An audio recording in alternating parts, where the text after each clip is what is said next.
Hello and welcome to the DFS underscore PhD show for today, the 24th of October. We've got Thursday basketball and Thursday night football. Remember, you're good enough, you're strong enough, and gosh darn it, someone's got to win that money. And oh man, I feel for you, Milk. What was going on with the rotation yesterday for Memphis? I saw it, I read the recap in Winky's nightly thing, but Shaw played 28 minutes. uh, that's not great. And then so it turns out there was a thing Coach had said, Jenkins had said before the game, they're playing 6 games in 9 days, which is a lot. So they're going to manage all their starters. Don't play a single starter from Memphis. Maybe value plays are in play, but you're never going to get the upside you need from Jaw. And I'm so sorry, Milk. So sorry. Because I saw that, it petered down to, low four-figure finish. But we did have someone does have to win that money. I did not. But I have it in a different thing. Our friend B Morbs has hit won the piggy bank yesterday for $300, and I'm pretty sure that's more than 1,000x. So congratulations to B Morbs, the snack king. Um, yeah, I don't. Why are we giving guys like every day? Oh wow, it's likely this is happening. That's not news. Yeah, we knew. I mean, okay. One of the two news stories is news, either that they started the investigation or that they're likely going to start an investigation. That I tell you I'm going to do something tomorrow does not also make it news when I do the thing tomorrow. Anyway, I'm frustrated with the way Shams has become after going to ESPN and the way that Underdog breathlessly covers things in the NFL. I might have to turn off notifications. It's frustrating. But okay, so on we go to today's slate. We got some guys who are just not projected correctly. I've gone to NBA first because NFL is yeah. I don't have as many takes for NFL. Probably not going to do the Minn 100. Yeah, what are we giving? We're giving a reasonable number of minutes to Cub Carrington. Yeah, they had his everything was a little bit wild for him earlier. So we're gonna have to rebuild with Carrington at a more reasonable level than he is in these. And while that's happening, I will let you know about all the rules that I have made for today. Because we have blowout worries. And when we have blowout worries, you need to make lineups that include, or rules that include the guys who smash in the case of the blowout or in the case like in the blowout minutes, right? Like yesterday or 2 days ago, whatever day it was where campaign won somebody all the money, that could have been gotten to with a rule, right? You would have had no Brunson and you would have had campaign instead. And so we have similar things on days like this where Boston is 15-point favorites and should be. Washington is bad. Now, at the same time, Washington is bad, but not this bad, right? Not as bad as everybody thinks they are. Not going to get blown out for sure every game. And we've got ownership on their stars, Poole and Kuzma, of 7 and 9% or 10%. Is that the likelihood that this game stays close? No, the likelihood is higher. The odds for Washington to win money line is 650 right now. So that imputes like 12% odds to win.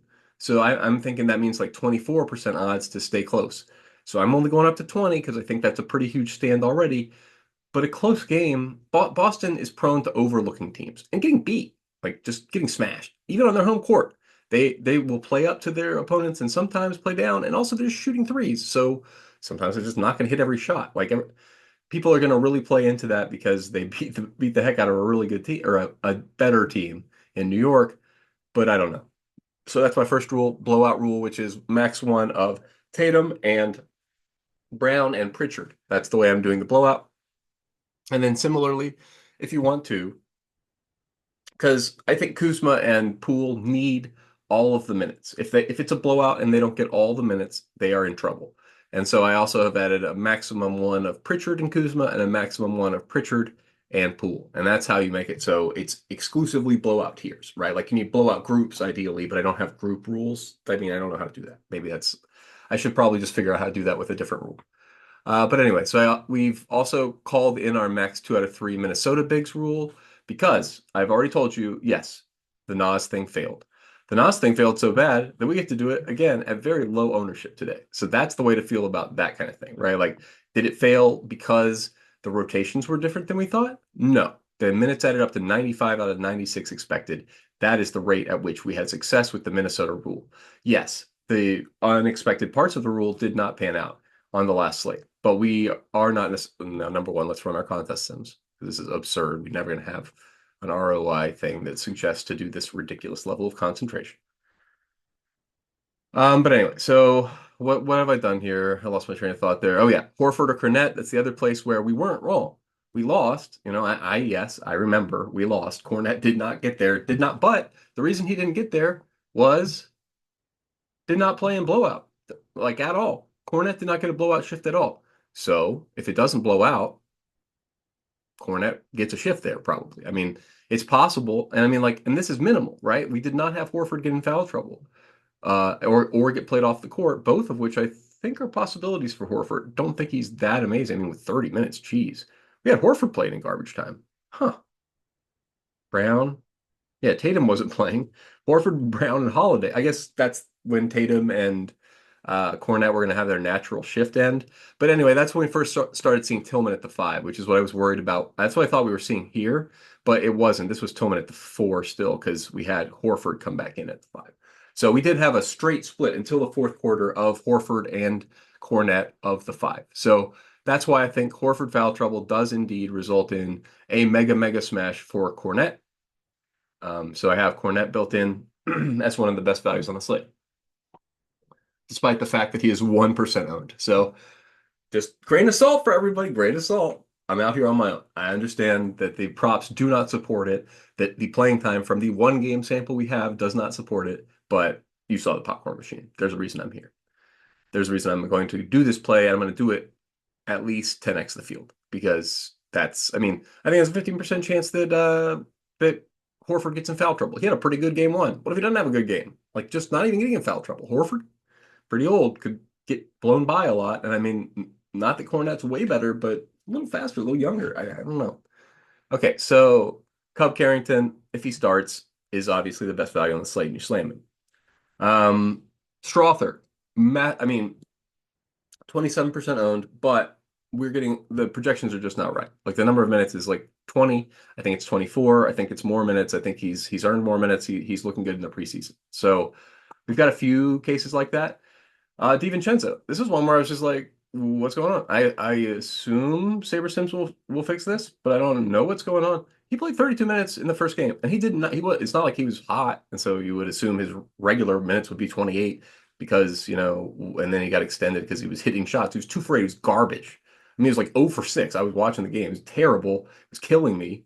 And not only was he killing me last slate, but here I am telling you, he's the best play of the slate. And I mean, I'm not joking at all. Are you kidding me with this? I mean, 50%, get out of here. If he's really 5% owned, I'm backing up the truck all the way like I have never backed up the truck before. It's a 4-game slate. What is everybody doing? That's absurd. That's so bad. And if he's really 5% owned, 10% owned, truck, to me, all the truck, because yes, I understand Donte DiVincenzo is still shooting dependent. However, he's shooting all of the shots. Like he's become a major player on this team, and he has assist upside that was not realized in the last game. So I am going to get to a tremendous amount of Donte DiVincenzo. And yeah, it's just because what's going on with the projections, guys? We're like, look over here. Projection is 24 minutes. Look over here. He played 32 minutes. That's off by a lot. So if your optimizer is also doing this, you should manually change it because it was not a fluke that DiVincenzo played 32 minutes and then Mike Conley played like 18 or 10 or something. He's completely out of play for me. Completely out of play. Same thing with Wembanyama until at 26% owned at least. I don't think I nerfed him 7. He's still in my player pool. I just nerfed him 7. I put him at his last year average minutes. So they got him projected for 34, and that's a lot for Wemby. No. 30. That's a game 1 for Wemby, I think. And I mean, that would be a pretty solid game 1. You could see Pop not playing him in the first half. He only played him 1 preseason game, I think. So anyway, here's my tiers up at the top. Doncic and Jokic, both amazing. However, if you look at the spreads, Doncic is a bit more of a worry for a blowout. He's an 8-point spread, 8.5. And I mean, the Spurs And not clear, right? Not clear. If they say Wemby's going to play a half, warning bells about every one of the bigs or the big guys on Dallas. So I warning bells. I'm sure these are all the expressions we all famously say. But that's what my rule is here. For blowout worries, in these games, the blowout worry effect has two effects. Uh, you know what? I needed to add that was supposed to include the point guard as well for Dallas. So let's do that before I forget. Kyrie. So I've changed Kyrie's projection based on him being in this rule. So let's make sure he's in this rule. The blowout worry basically says in order for multiple stars on your team to hit, you need a close game. And so I don't think both Brown and Tatum can get there in a blowout in like 30 minutes. I think one of them can. But same thing. I don't think Doncic and Kyrie can both get there in 3 quarters. I think one of them can. And the other guy who gets there in the fourth quarter is, say it with me, guys, Jaden Hardy. I haven't actually boosted him. He's in the rule. Huh. Well, I boosted him on FanDuel. This is the problem when you do enough. So you should play FanDuel. Number one, are you kidding me? It's like 11 o'clock Pacific time, and that contest filled between 8 and 9 a.m. Pacific time or something. Like it was no longer anyway. So the $3 on FanDuel is incredible structure every day. Go see it and play it. I got 20 in there today, and that's why we'll be talking about FanDuel in a second. But it's the same. I mean, it's the same overall plays, right? Guys are at slightly different prices, but the rules are the same. The plays are the same, right? Like it's not like people are thinking differently about DiVincenzo versus Conley on FanDuel. They're going to make the same mistake, and that's where you pounce. Now let's look at our lineup number. Make sure we're saturating 49.97. Perfect. I wanted to make sure because we have so few games today. I've opened up my salary range to 500, but you don't have to leave any salary on the table. We still got 4 games. That's 8 teams. What do we think? 7 viable dudes per team. So 40, 56. 56 dudes choose 8 is a lot of dudes. That's still 56 choose 8. Yeah, the number's big. We're at billions now. So it's like it's exactly order of magnitude middle between the 2 previous slates. So that's why it might feel unfamiliar. You have not felt a thing like this before. Okay. Enjoy. And yeah, that was something else.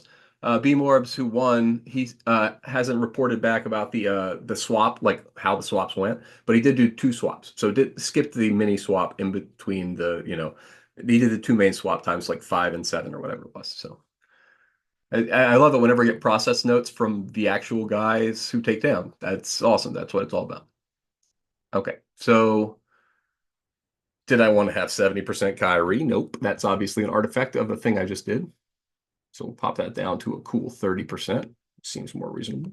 Obviously, 94% Shai Gilgeous-Alexander is a bit much, but I mean, I'm into the stand. I'm 3x at least. He's close to core at 9.9, yeah. At 9.9, Shai is pretty close to core. He's going to be out there playing basketball a lot. And in this game, I can see I like that Jokic Shai stack. I understand why my contest sims are saying maybe do that a lot.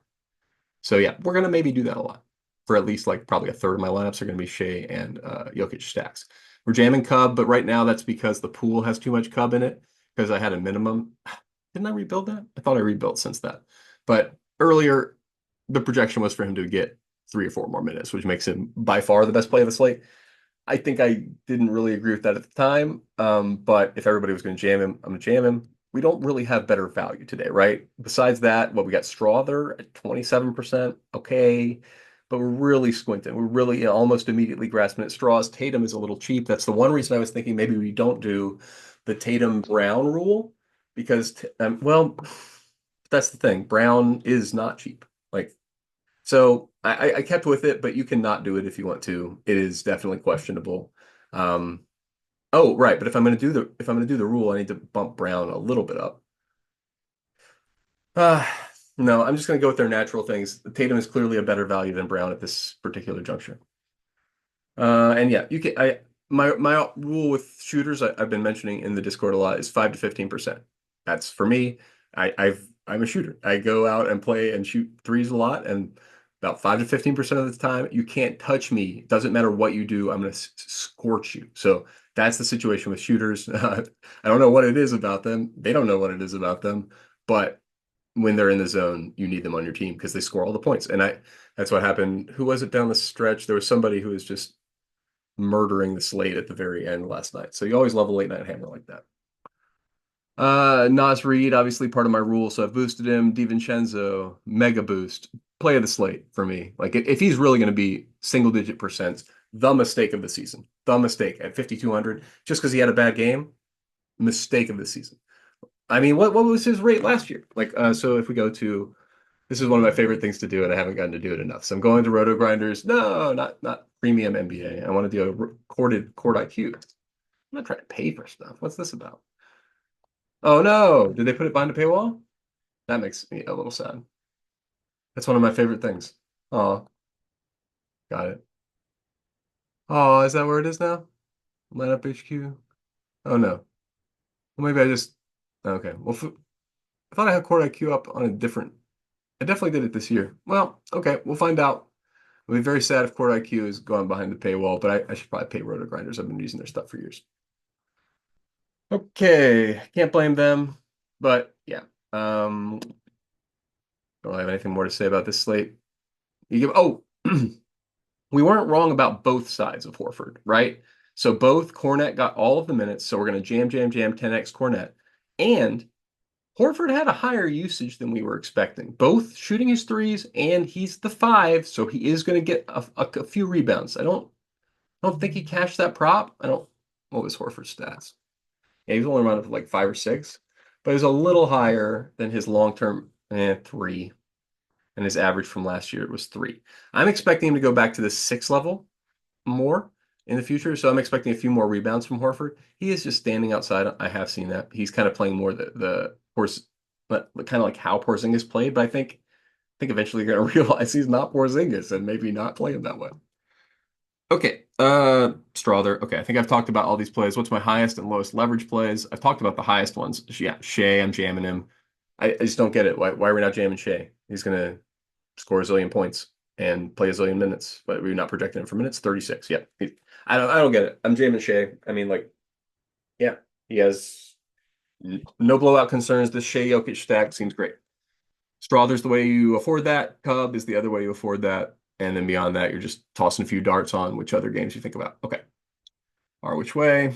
Anything crazy on FanDuel? I haven't even looked at this yet, so let's have a look and enjoy it together, whatever ridiculousness we see. We haven't even run the contest sims. That's delightful. Thought I'd run the contest sims. I don't want to move over to football mentally. I don't think I have any new rules here. The value is just not as good on FanDuel, so Kornet winds up grading out like the best play if he gets his minutes because he's at 3,900 and gets all those stock opportunities in addition to points and rebounds. Strawther, I put it slightly higher FanDuel number than his DraftKings number because I think he's got more potential for stocks as well. So I kind of, what do they have him at actually? Yeah, they've got him at 0.93 stocks. So I think that's worth boosting a little if you give him an extra minute on the court, which is what I was doing. Okay, nice. Hey, look at that. Minimum ROI, 6x, guys. Hey, let's call up the bank. I'm going to have 6 times as much money tomorrow. That's great. Minimum. Anyway, you got to understand what you're looking at there. But tell me lies, tell me sweet little lies. I'm going to get myself a DMCA takedown for lightly singing a song by a famous recording artist whose name I won't say because I feel like that will also be me taken down. All right, so let's see. I got nothing to say about this. It's all very. Oh, it's not sorted by exposure. I might be fine with that. It's a lot to lock Strawther. That's a lot. I'll take 50%. 50-50 chance that his role is significantly different. 60-40. I think he's going to get a pretty solid boost. And is one of the best plays on the slate. And if I guess he's my stand on FanDuel. Just like on DraftKings, my stand is more DiVincenzo. On FanDuel, my stand is more Strawther. He says as he moves it to 65%. He's core. I don't know about this stand. I'm with Randall. I think he's going to play. What was his minutes? Did he get 34 minutes? Yeah.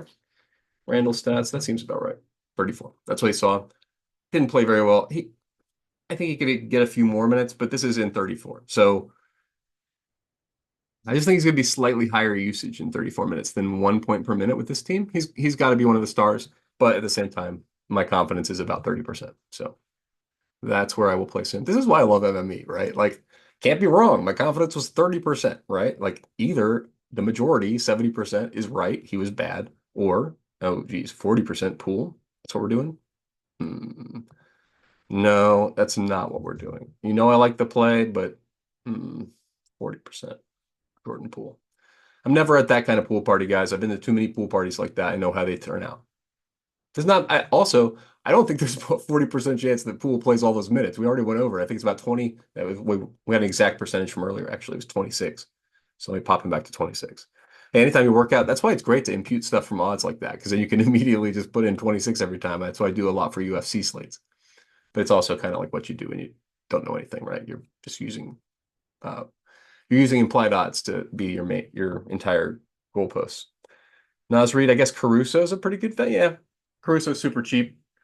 I can see that. I don't want to get to 60%, but what, 1.5 times the field on a slightly aggressive Caruso that mostly, I guess, I thought I would be getting to more at the top.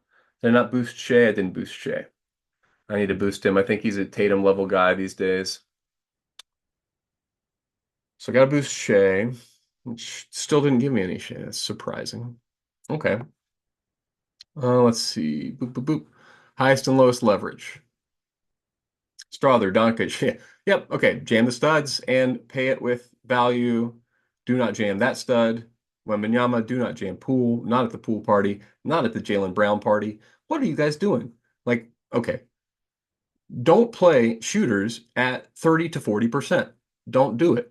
Unless they're a guy who you know for sure, if you watch 2 consecutive games of this guy, for sure he's going to smash. And is that Jordan Poole?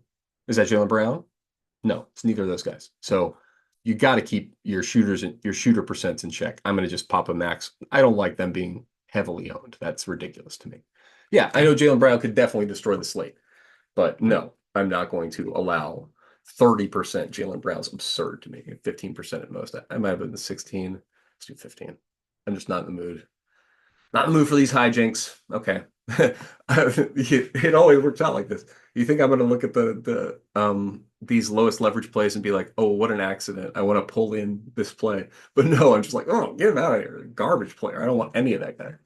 Okay, so I'll stop doing that because that kind of extremism is not really what I'm looking for in DraftKings, right? I'm looking for my gut to play a role, but like mostly just I'm paying for contest sims, let's have that play a role too.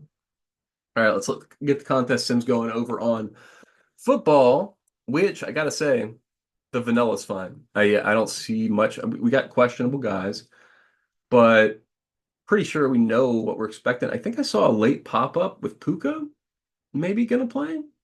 So we'll see about that. That could be a fun little wrinkle. What's his? Yeah. Yeah, yeah. He's expected to come back from the IR. That's dope. He was not projected in earlier. I obviously am not trying to denigrate Puka. And by earlier, I mean, they refreshed this like really recently. Ownerships and projections. Let me just refresh that because I don't think Puka was in there when I ran this like 20 minutes ago. Hmm. Apparently he was just staring me right in the face. That's disappointing. I don't know if it's the IR thing. Anyway, he should be in your pool. Don't miss out. If he's back and playing today, Puka is good. And it's a mistake to not have him. And yeah, I can't really proceed with any sort of confidence because he should obviously be in this pool. So we're gonna have to rebuild. If it takes too long, then we're just not gonna finish it. But let's go over to FanDuel, see if anything was different. Obviously, you restrict the captain's pools. Oh, you know how I restrict my captain's pools on both sites is roughly the same. I don't play the quarterbacks. I think the probability of a quarterback optimal captain is like 12%. And everybody's always playing them like 20, 25%, and that's wrong. I'm not going to do it. So that's why I do that. I completely cut them out just because they are negative EV plays at captain every single time. So that's why I'm doing it. It's a trust in the numbers rule. Like the if you get Kyron Williams at any kind of close to the same kind of ownership that you get Matthew Stafford at captain, you take it. You know what I mean? You don't like barter, you take it. Anyway, so like There are very few situations where I feel very strongly that the value is definitely one way all the time.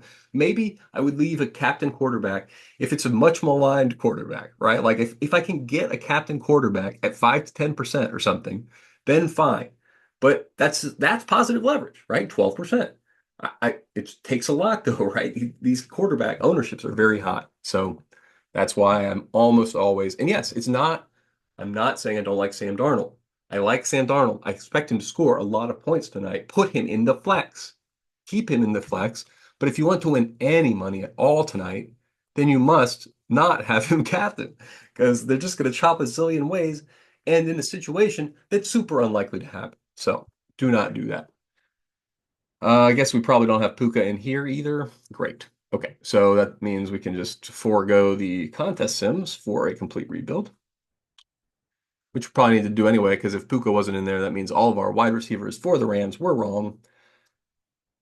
But yeah, that also is good because it means we don't have to do any late news stuff. This was the one piece of mega late news. I mean, well, what's the Hockenson report? I need to look it up. So I go here, I go underdog NFL, underdog NFL, I go search, and I'm looking for Hockenson. Oh, it looked pretty bad. I didn't really expect him to be back. Limited still. We don't have that's yesterday, yeah. So the last practice was limited. Was he doing that last week? Yeah. Last week, limited, out. Limited, questionable, out. So we got limited, questionable. Oh, Aaron Jones, limited? Hmm. Let's look at that separately. Because we got something if huh. So what was his practice status the second day? I mean, I guess if they reported that Hockenson was limited but not Jones, that means Jones wasn't limited, I guess. I don't know. So Jones is not even questionable. Jones is not listed. No, he's right there. Okay, he's not questionable. All right. So, but Hockenson, I think I'm leaning towards out here. I think there's a way to do some sort of conditional thing in SaberSim. I've never looked at it. But if he is out, let's look at it. Who do we have for tight end? Oliver. Oh yeah. Let's instead look over snap counts. And we go to Minnesota. Just because I don't want to tell you. Don't trust a depth chart. Trust what people do. That's why we're going here. Munt and Oliver. And who ran the routes? Targets? I don't have routes here, but 5-1 Munt. So I X'd out the thing. That's too bad. Okay. Old man mistake. I don't know. Is this where were we? Beta SaberSim 1021, 1022, NBA. We go. None of that's right. Well, an old man who likes to click a bunch of tabs sometimes has this happen.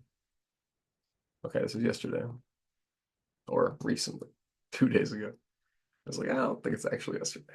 All right, so now we go to the slate. We go to football.